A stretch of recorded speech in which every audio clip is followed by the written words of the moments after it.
যে অভিযোগ ভোটার তালিকায় কারচুপির, যার বিরুদ্ধে যার জেরে 2 ইআরও 2 এইআরও এবং 1 অপারেটর বিরুদ্ধে এবার এফআইআর এর নির্দেশ। সরাসরি যাব সত্যসুন্দর ভট্টাচার্যর কাছে। সত্য, খুব সংক্ষেপে সত্য, এবং একই সঙ্গে জেনে নেওয়ার চেষ্টা করবো এই যে ডাউটফুল ভোটার্স 1,36,00,000, তারও একটা ব্রেকআপ ইলেকশন কমিশনের তরফ থেকে সেটা দেওয়া হয়েছে, একটু যদি আমাদের সামনে তুলে ধরো প্লিজ।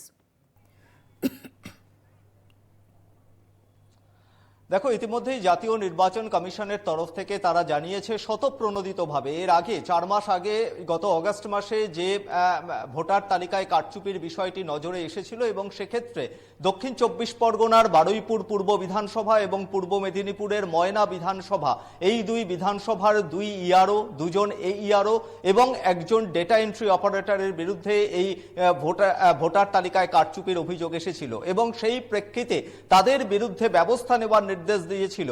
এবং এক সময় দেখা গিয়েছিল যে রাজ্যের মুখ্য সচিবকে নির্দেশ দিয়েছিল জাতীয় নির্বাচন কমিশন, এমনকি তাকে দিল্লিতে পর্যন্ত ডেকে পাঠানো হয়েছিল। পরবর্তী সময়ে দেখা গিয়েছে যে এই 2 বিধানসভার 2 ইআরও, 2 জন এইআরওকে সাসপেন্ড করা হয়েছিল, কিন্তু তাদের বিরুদ্ধে কিন্তু কোনো রকম এফআইআর করা হয়নি। অন্যদিকে এই গোটা বিষয়টি কিন্তু নজরে রেখেছিল নির্বাচন কমিশন। এসআইআর এর যে কাজ চলছে সেই জায়গায় দাঁড়িয়ে কমিশনের তরফ থেকে এবার স্বতঃপ্রণোদিতভাবে তারা সরাসরি জেলা শাসকদের, এই 2 জেলার জেলা শাসক যারা জেলা নির্বাচনী আধিকারিক রয়েছেন তাদেরকে নির্দেশ দিয়েছে যে তাদেরকে এই 4 জনের বিরুদ্ধে যাতে এফআইআর করা হয় সেই নির্দেশ দেওয়া হয়েছে।